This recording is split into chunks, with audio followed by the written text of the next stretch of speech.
check as medical students you always think about diseases which are pertaining to the body, particularly anatomy సంబంధించింది. అయితే ఒకవేళ ఈ వరల్డ్లో if you think of one disease which is very critical and which is very fast moving, చాలా ఎక్కువగా వాస్ట్గా spread అవుతున్న disease ఏది అని అంటే anybody can agree it is AIDS. ఎందుకనంటే ప్రాబబ్లీ ఎయిడ్స్కి మెయిన్ రీజన్ అయినటువంటి హెచ్ఐవి వైరస్ కనుక్కొని 40 years అయింది, కానీ ఇప్పటికి కూడా దానికి ఉన్నటువంటి సొల్యూషన్ కనుక్కోలేకపోయాం. We could not find 40 years అయినప్పుడు కూడా.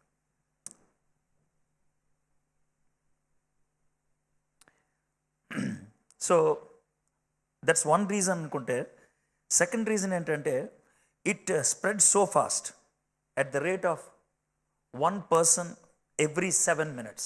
7 minutesకి ఒక పర్సన్కి ఎయిడ్స్ వస్తూ ఉంటుంది. That's the speed at which AIDS is spreading in this world. అయితే ఈరోజు నేను ఎయిడ్స్ గురించి మాట్లాడదలుచుకోవట్లేదు, కానీ I want to speak about another disease which is even faster than AIDS, but it has nothing to do with anatomy. It has to do with physiology. Maybe ఇప్పటిదాకా మీరు విన్న మెసేజ్లో ప్రతి దాంట్లో కూడా I'm speaking more about physiology and very less about anatomy. ఎందుకంటే you people are more worried about anatomy, but I'm thinking more about physiology.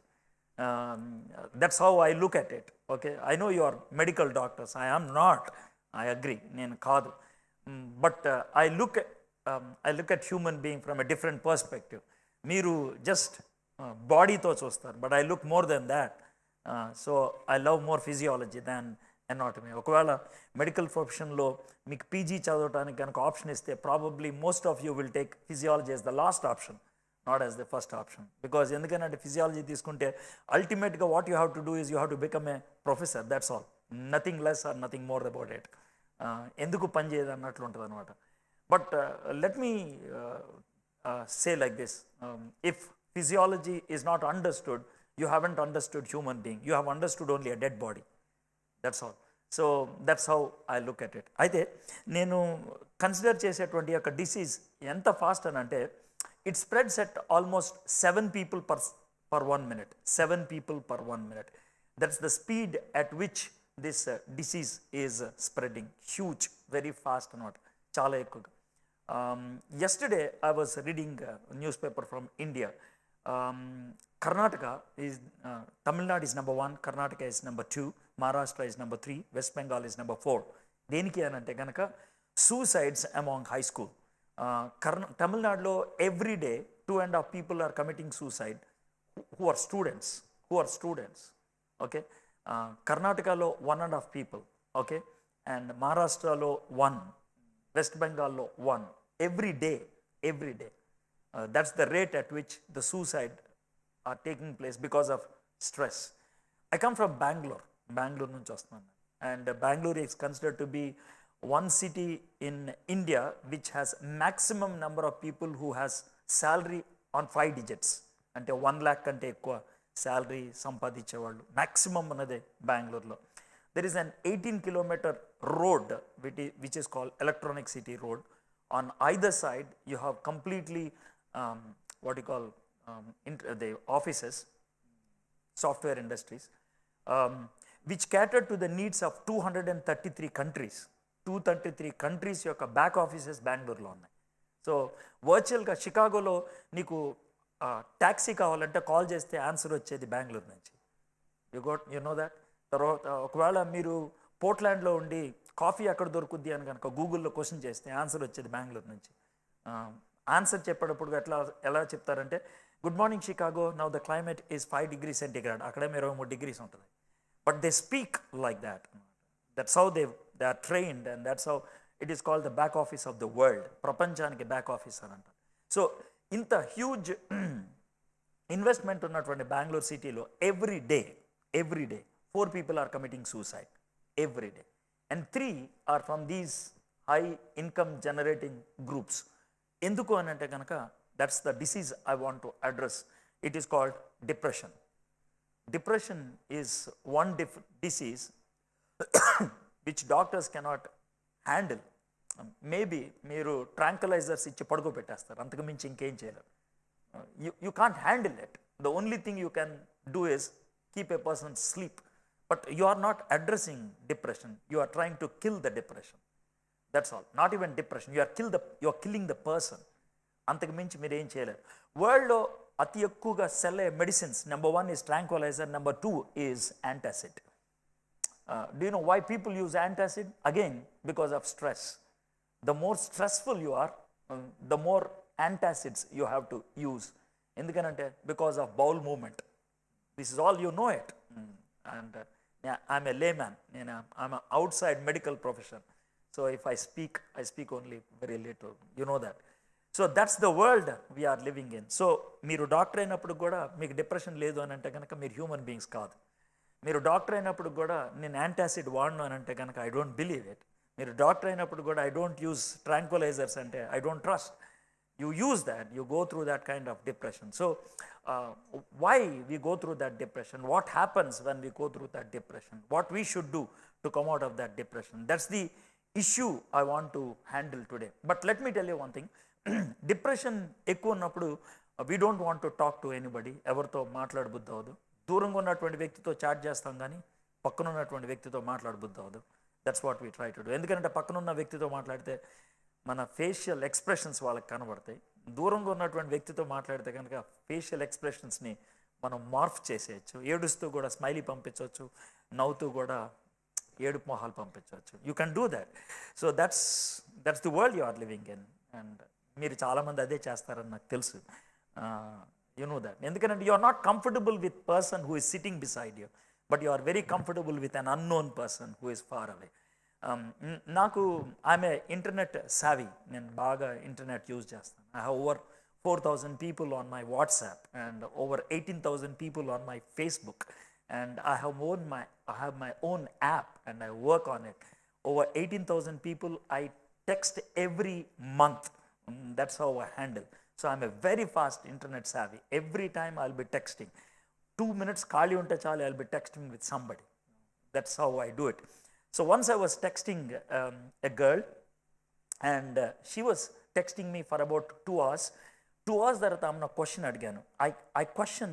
I want to ask you a question. And she's doing it from a different country, and she's in fact telling she's from Poland, but I know she's not from Poland. I know she's from Hungary.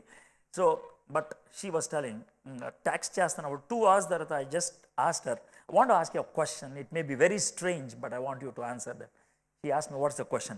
I want to know your gender. Anna, what? I said, I want to know your gender. What? Yeah, I want to know your gender. I told you my name is so and so. And a lady pair cheppindi. I doubt whether you are a woman. I know you are a man. Anna. How do you know that? Anna, it's very simple. The way you are questioning, it's not a woman's question. It's a man's question. That's how people can fake you. That's how people can fake you. ఒక అమ్మాయి అబ్బాయి లాగా మాట్లాడచ్చు, ఒక అబ్బాయి అమ్మాయి లాగా మాట్లాడచ్చు. And probably you might have been deceived also. And probably some of you, if you try to use Yahoo chats or Google chats, okay, you can be deceived by like that. ఎందుకంటే వింతైన పేర్లు పెట్టుకొని chat చేస్తాం అంటే that's crazy, that's fun. అయితే దీంట్లోకి ఎందుకు వెళ్తారంటే when you are going through a kind of a depression. So my friends, if you are into that kind of stage, I want to help you. And depression lo ఉన్న people feel like committing suicide. People have the thoughts of suicide. That's how it goes. Bengaluru statistics ఒక్కటే చెప్తాను. బెంగళూరులో 2014లో nearly 1,300 people committed suicide. 1,346 if I am right. That means at an average 4 people a day. 4 people a day. అయితే police వాళ్ళు ఏం చెప్తారంటే ఒక case suicide police స్టేషన్కి వచ్చిందంటే 6 కేసులు మాఫీ అవుతాయి. సో రఫ్లీ 20 people are committing suicide. NIMHANS లాంటి సైకియాట్రీ డిపార్ట్మెంట్ వాళ్ళు ఏమంటారంటే ఒక సూసైడ్ సక్సెస్ అయిందంటే 50 attempts అయినాయి అని అర్థం.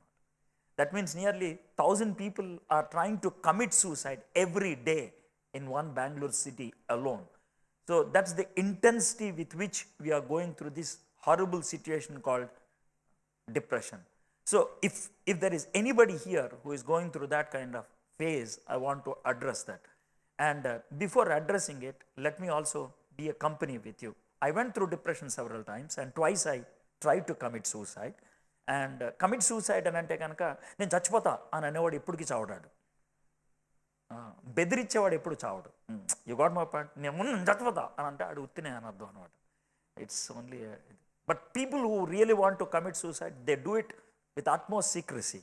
Okay, they go through a kind of gloominess, they don't want to talk with anybody, but they try to give a sign and they want to commit suicide. Twice I tried.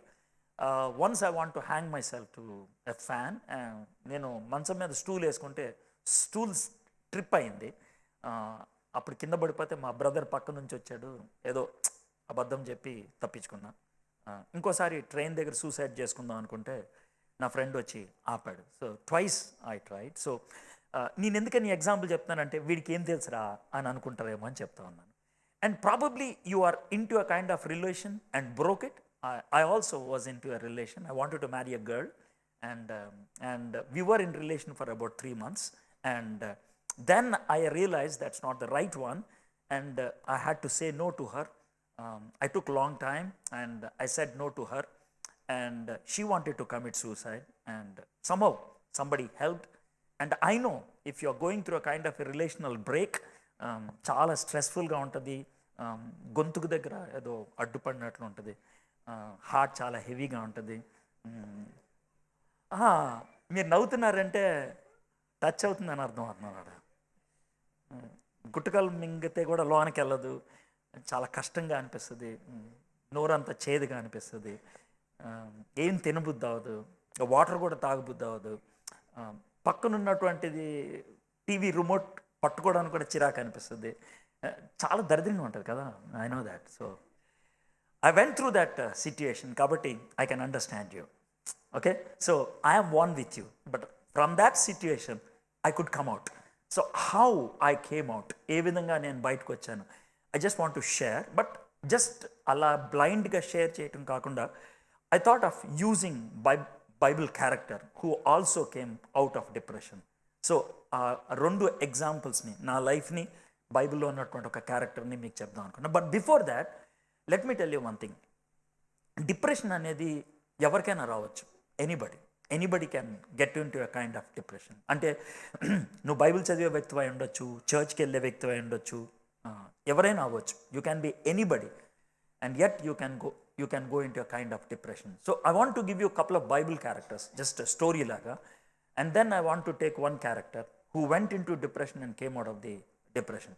Character number 1 అంటే బైబిల్లో top characters అనమాట, but they went in to a kind of depression. And I will also give reason why they went in to depression, story లాగా చెప్పాలంటే. మొదటి character ఎవరంటే Moses. Moses is a very great man. మనకి first 5 books of the Bible రాసింది మోసెసే, great man. అయితే he himself went in to a kind of depression. Numbers అనేటువంటి బుక్లో 11th chapterలో ఉంటుంది అనమాట. దేవుడితో చెప్తా ఉంటాడు అనమాట, దేవా ఈ ప్రజల భారాన్ని నేను మోయటానికి నేనేమన్నా వాళ్ళని కన్న తండ్రినా, నా వల్ల కాదు, నువ్వే చేసుకో, నీకు పుణ్యం ఉంటుంది, నన్ను తీసేసుకో, you kill me, take me away అని చాలా ఫ్రస్ట్రేషన్తో ఆయన దేవుడితో చెప్తాడు. ఇట్స్ యాక్చువల్లీ ఎ ప్రేయర్లో నన్ను చంపే ప్రభా అని అడుగుతాడు. యాక్చువల్గా మోసెస్ అలాంటి డిప్రెషన్లోకి వెళ్ళడానికి కారణం ఏంటో కూడా చెప్తాను నేను. మేబీ మీరు డిప్రెషన్లోకి వెళ్ళినటువంటి కారణాలు అదొకటి ఉంటుందేమో. ఇజ్రాయేలీలు నియర్లీ 20 lakh people, వాళ్ళందరూ మాంసం కావాలని అడుగుతారు అనమాట. 20 lakh people ఒక్కొక్కడికి 1/2 kg కావాలంటే 10 లక్షల మాంసం కావాలి, 10 లక్షల కేజీలు. ఎక్కడి నుంచి తీసినాను నేను? I cannot bring, these people are asking meet, నేను ఎక్కడి నుంచి తీసినాను, వీళ్ళు నన్ను విసిగిస్తున్నారు, నన్ను చంపేసే అని అడుగుతాడు. సో అక్కడ మోసెస్ అలాంటి స్ట్రెస్కి వెళ్ళి డిప్రెషన్లోకి వెళ్ళిపోవడానికి కారణం ఏంటి అని ఒకవేళ చూసినట్లయితే, తాను మొయ్యలేని భారాన్ని తన నెత్తి మీద వేసుకున్నాడు. That's the reason. It's not his worry, that is God's worry. అది తన నెత్తి మీద వేసుకోవడానికి ప్రయత్నం చేశాడు. మీలో కొంతమంది అన్నెసరీ వరీస్ మీ నెత్తి మీద వేసుకుంటారు. చేయగలిగే చేయరు, చేయలేని దాని గురించి ఆలోచిస్తూ ఉంటారు. మీరు చేయాల్సింది చేయరు, జరగని దాని గురించి క్వశ్చన్ చేస్తూ ఉంటారు, దాంట్లో స్ట్రెస్లోకి వెళ్తూ ఉంటారు. మీలో కొంతమందికి నవ్వు వస్తూ ఉంటుంది ఇప్పటికే, ఎందుకనంటే మీరంతా ఫులిష్గా మీరు స్ట్రెస్లోకి వెళ్తున్నారు, మీకు అర్థమవుతుంది. See, what you can do, you do, and what you cannot do, you leave it. Okay? So if you are able to do what you can, at least you can reduce your stress levels. That's what I am trying. I'm not saying it will be zero లెవెల్కి ఎప్పుడు వెళ్దు, but you can reduce. Moses స్ట్రెస్లోకి వెళ్తాను కారణం ఏంటంటే unnecessary burden నెత్తి మీద వేసుకున్నాడు. ఓకే, ఫర్ ఎగ్జాంపుల్ బస్సు రాలేదనుకోండి, దానికి మీరు స్ట్రెస్ అయితే బస్సు వస్తుందా? రాదు కదా. సింపుల్ ఎగ్జాంపుల్ చెప్తున్నాను. You can't do anything. So just wait and leave it and allow the things to happen. So అది నేను అనేది. సెకండ్ పర్సన్ ఎవరంటే ఎలైజా. ఎలైజా అనేటువంటి వ్యక్తి గురించి బైబిల్లో ఒక చిన్న ఎగ్జాంపుల్ చెప్పాలంటే, ఎలైజా అనేటువంటి ఆయన సూపర్ క్యారెక్టర్ అంటే ప్రేయర్ చేస్తే వర్షం ఆగిపోయింది, 3.5 years వర్షం రాల. మళ్ళీ ప్రేయర్ చేస్తే వర్షం కురిసింది, ప్రేయర్ చేస్తే ఆకాశంలోంచి అగ్ని కురిసింది. అంత చాలా సూపర్ క్యారెక్టర్ అని చెప్పాలన్నమాట. అంత సూపర్ క్యారెక్టర్. అయితే ఆయన కూడా ఒకసారి ప్రేయర్ చేశాడు. ఎట్లాగంటే ఒక రాణి ఆయన్ని బెదరగొట్టింది. రైట్, నేను 24 గంటల లోపల చంపపోతున్నాను అడుగు అని జెజబెల్ అనేటువంటి క్వీన్, ఆహాబ్ రాజు యొక్క వైఫ్ థ్రెటన్ చేసింది.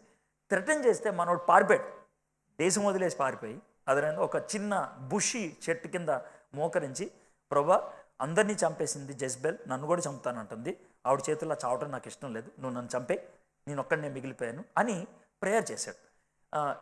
ఎలైజా ఎందుకు అలాంటి స్ట్రెస్లోకి వెళ్ళాడు అని అంటే, యూజువల్గా ఎలైజా ఎప్పుడైనా ఏదైనా చేస్తే దేవుడు చెప్తే చేసేవాడు, లేకపోతే దేవుడిని అడిగి చేసేవాడు. వర్షం గురించి రాజుతో చెప్పమంటే అప్పుడు చెప్పేవాడు, లేకపోతే ప్రార్థన చేసి చేయమంటే చేసేవాడు. రాణి భయపెడితే ప్రార్థన చేయలేదు, దేవుణ్ణి అడగలేదు, పారిపోయి నన్ను చంపే ప్రభా అన్నాడు. That is the second reason why we can go in to depression. Simple reason ఏంటనంటే, వీ మేక్ ఎ డెసిషన్. మనం ఆ డెసిషన్ తప్పని మనకు తెలుసు, కానీ ఎవ్వడికి చెప్పం తప్పని. ఆడు అట్లా చేశాడు అందుకే ఇట్లా అయింది, నేను ఇట్లా వెళ్ళినాను ఉద్దేశంతో, కానీ వాడు ఎదురొచ్చాడు అందుకే ఇట్లా అయింది, నాది తప్పురా అని ఎవడు ఒప్పుకోడు. అది పరిస్థితి. We never try to accept our mistake. So దాన్ని కవర్ చేసుకోవడానికి, మన తప్పు మనం కవర్ చేసుకోలేక స్ట్రెస్లోకి వెళ్ళిపోతాం అన్నమాట.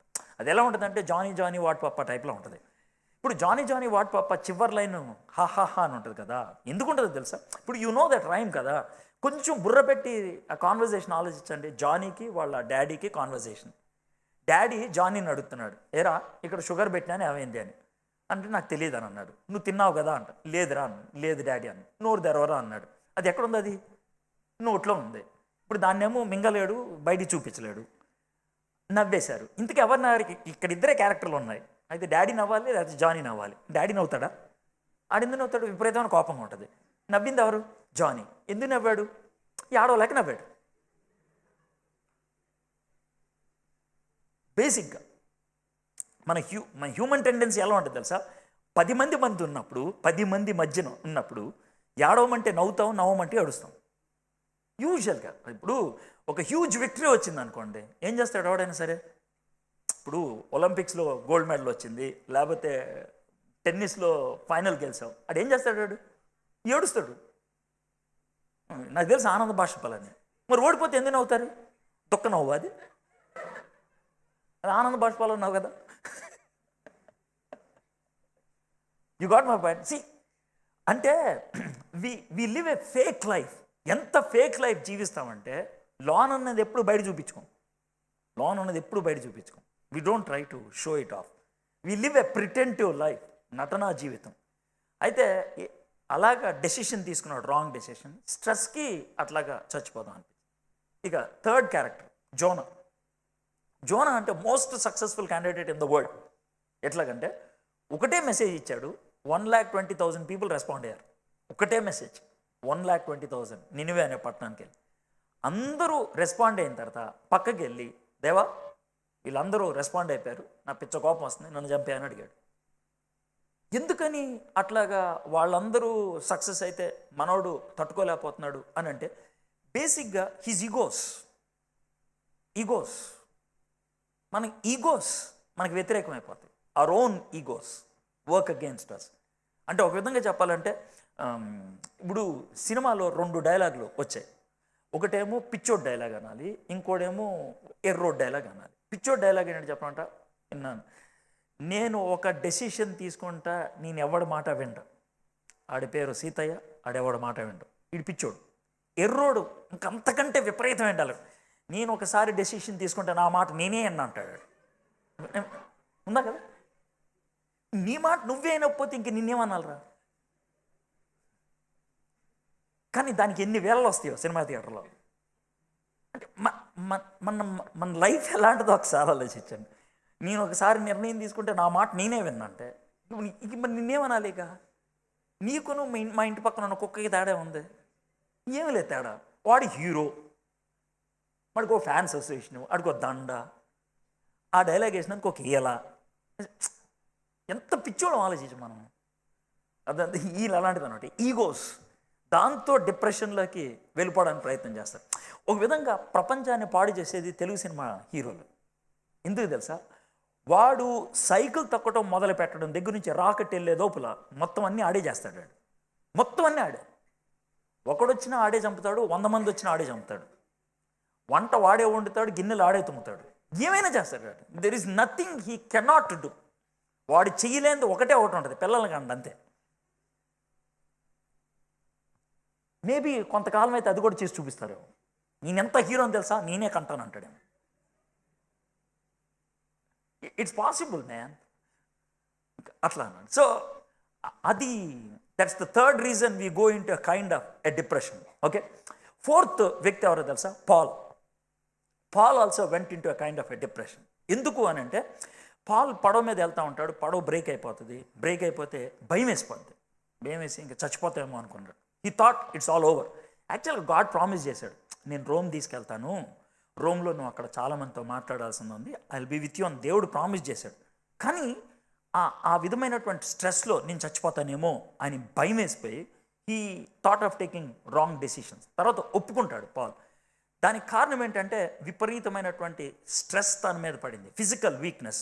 సో ఇక్కడ ఒకవేళ ఎనాటమీకి ఫిజియాలజీకి లింక్ ఇవ్వచ్చు. The more you work on anatomy, it reflects on your physiology basically. So if you want to give rest your mind, you have to give rest your body. That's what you are suppose to do. So పాల్కి అది రీజన్. ఈ 4. Fifth character గురించి నేను చెప్పేటప్పుడు ఒక చిన్న disclaimer ఇవ్వాలి. I'm a Christian. ఓకే, పుట్టుకతో క్రిస్టియన్ని, తర్వాత later I actually became a Christian. అది ఎలా అని కూడా చెప్తాను. I believe in Jesus Christ. Jesus is God, there is no doubt about it. ఈ డిస్క్లైమర్ ఇప్పుడు ఎందుకు ఇస్తున్నారు సార్ అంటే, Jesus also went through depression. ఆయన కూడా డిప్రెషన్ గుండా వెళ్ళాడు. ఇన్ఫ్యాక్ట్ ఆయన డిప్రెషన్ గుండా వెళ్ళటం అనేది నాకు మంచిదైంది.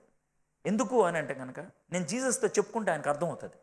ఎందుకంటే he himself went through the depression. ఎప్పుడు వెళ్ళాడు సార్ జీసస్ డిప్రెషన్ ఉన్నానంటే, గెత్సెమనే తోటలో ప్రేయర్ చేస్తాడు, తండ్రి నీకు ఇష్టమైతే ఈ గిన్నెని నాకు దూరం చేయాలి. ఆయన ఎంత స్ట్రెస్ గుండా వెళ్ళాడంటే, మెడికల్ టర్మ్స్లో మాట్లాడాలంటే, తన యొక్క బాడీలోంచి స్వెట్ పోర్స్లోంచి స్వెట్ కాకుండా బ్లడ్ బయటకు వచ్చింది. దాన్ని హెమటోటోడ్రాసిస్ అంటారు కదా, బ్లడ్ హెమరేజ్ అయిపోవటం, బాడీ హెమరేజ్ అవటం, haematohidrosis. That's a technical word.